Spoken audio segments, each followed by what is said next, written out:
ನನ್ನ ಹೆಸರು ಲಿಖಿತ್. ನಾನು 8ನೇ ತರಗತಿಯಲ್ಲಿ ವ್ಯಾಸಂಗ ಮಾಡ್ತಿದ್ದೇನೆ. ನಮ್ಮ ಶಾಲೆಯ ಹೆಸರು ಸರ್ಕಾರಿ ಪ್ರೌಢಶಾಲೆ ಏಲಿಮಲೆ. ನನ್ನ ಹೆಸರು ನಿತೇಶ್ ಕುಮಾರ್. ನಾನು 8ನೇ ತರಗತಿಯಲ್ಲಿ ವ್ಯಾಸಂಗ ಮಾಡ್ತಿದ್ದೇನೆ. ನನ್ನ ಹೆಸರು ಜಿತೇಶ್ ಎಸ್. ನಮ್ಮ ಟೀಮಿನ ಹೆಸರು ಆಕ್ಟಿವ್ ಬಾಯ್ಸ್.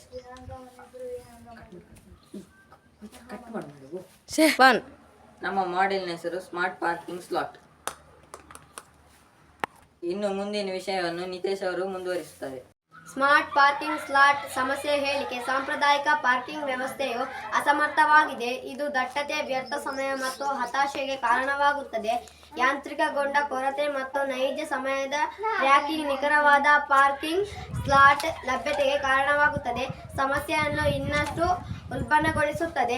ಪರಿಚಯ. ಸ್ಮಾರ್ಟ್ ಪಾರ್ಕಿಂಗ್ ಸ್ಲಾಟ್ ಯೋಜನೆಯು ಚಾಲಕರಿಗೆ ಸಮರ್ಥ ಮತ್ತು ಅನುಕೂಲಕರ ಪಾರ್ಕಿಂಗ್ ಅನುಭವವನ್ನು ಒದಗಿಸುವ ಗುರಿಯನ್ನು ಹೊಂದಿದೆ. Parking slot ನಿರ್ವಹಣೆಗಳನ್ನು ಸ್ವಯಂಗೊಳಿಸಬಹುದು. ದಟ್ಟತೆಯನ್ನು ಕಡಿಮೆ ಮಾಡಲು ಮತ್ತು ಪಾರ್ಕಿಂಗ್ಗಾಗಿ ಹರಡುವ ಸಮಯವನ್ನು ಕಡಿಮೆ ಮಾಡಲು ಸಿಸ್ಟಮ್ ಸುಧಾರಿತ ತಂತ್ರಜ್ಞಾನಗಳನ್ನು ಬಳಸಿಕೊಳ್ಳಬಹುದು. ಇನ್ನು ಮುಂದಿನ ವಿಷಯವನ್ನು ಜಿತೇಶ್ ಅವರು ಮುಂದುವರಿಸಲಿದ್ದಾರೆ. ಸ್ಮಾರ್ಟ್ ಪಾರ್ಕಿಂಗ್ ಸ್ಲಾಟ್ ಈ ಕೆಳಗಿನ ಅಂಶಗಳನ್ನು ಒಳಗೊಂಡಿದೆ. ಮೊದಲನೆಯದು ESP8266 ಬೋರ್ಡ್. ESP8266 ಬೋರ್ಡ್ ಸಂಪೂರ್ಣ ವ್ಯವಸ್ಥೆಯನ್ನು ನಿರ್ವಹಿಸಲು ನಿಯಂತ್ರಕವಾಗಿ ಕಾರ್ಯನಿರ್ವಹಿಸುತ್ತದೆ.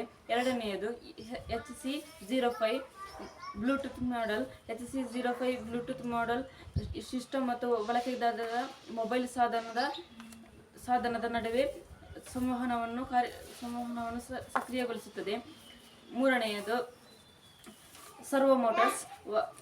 ಪಾರ್ಕಿಂಗ್ ಗೇಟ್ ಅನ್ನು ನಿಯಂತ್ರಿಸಲು, ಪ್ರವೇಶ ಮತ್ತು ನಿರ್ಗಮನ ಪ್ರಕ್ರಿಯೆಯನ್ನು ಸ್ವಯಂಚಾಲಿತಗೊಳಿಸಲು ಸರ್ವೋ ಮೋಟರನ್ನು ಬಳಸಲಾಗುತ್ತದೆ.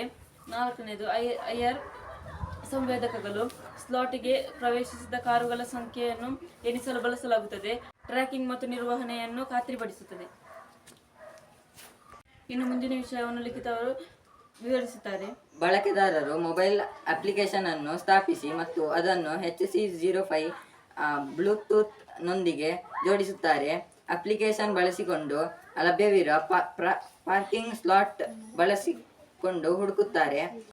ಸ್ಲಾಟ್ ಅನ್ನು ಆಯ್ಕೆ ಮಾಡಿದ ನಂತರ ಪಾರ್ಕಿಂಗ್ ಗೇಟ್ ತೆರೆಯಲು ಅಪ್ಲಿಕೇಶನ್ ESP8266 ಬೋರ್ಡಿಗೆ ಆಜ್ಞೆಯನ್ನು ಕಳುಹಿಸುತ್ತಾರೆ. IR ಸಂವೇದಕವು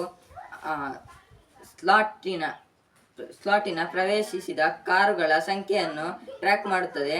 ವ್ಯವಸ್ಥೆಯು ನೈಜ ಸಮಯದಲ್ಲಿ ಪಾರ್ಕಿಂಗ್ ಸ್ಲಾಟ್ಗಳ ಲಭ್ಯತೆಯನ್ನು ನವೀಕರಿಸುತ್ತದೆ. ನಾವಿಲ್ಲಿ ಮುಖ್ಯವಾಗಿ ಗಮನಿಸಬೇಕಾದ ವಿಷಯ ಏನೆಂದರೆ, A ಅಂದರೆ ಈ ಪಾರ್ಟ್, B ಅಂದರೆ ಈ ಪಾರ್ಟ್. ನಾವು ಒಳಗೆ ಹೋಗಬೇಕೆಂದರೆ A ಪಾರ್ಟಿಗೆ ಸಂದೇಶವನ್ನು ಕಳುಹಿಸಿದರೆ ಮಾತ್ರ ಗೇಟ್ ಓಪನ್ ಆಗುತ್ತದೆ. ಹೊರಗೆ ಬರಬೇಕೆಂದರೆ ಬಿ ಪಾರ್ಟಿಗೆ ಸಂದೇಶ ಕಳಿಸಿದರೆ ಮಾತ್ರ ಓಪನ್ ಆಗುತ್ತದೆ. ಈಗ ಟ್ರಯಲ್ ನೋಡುವ.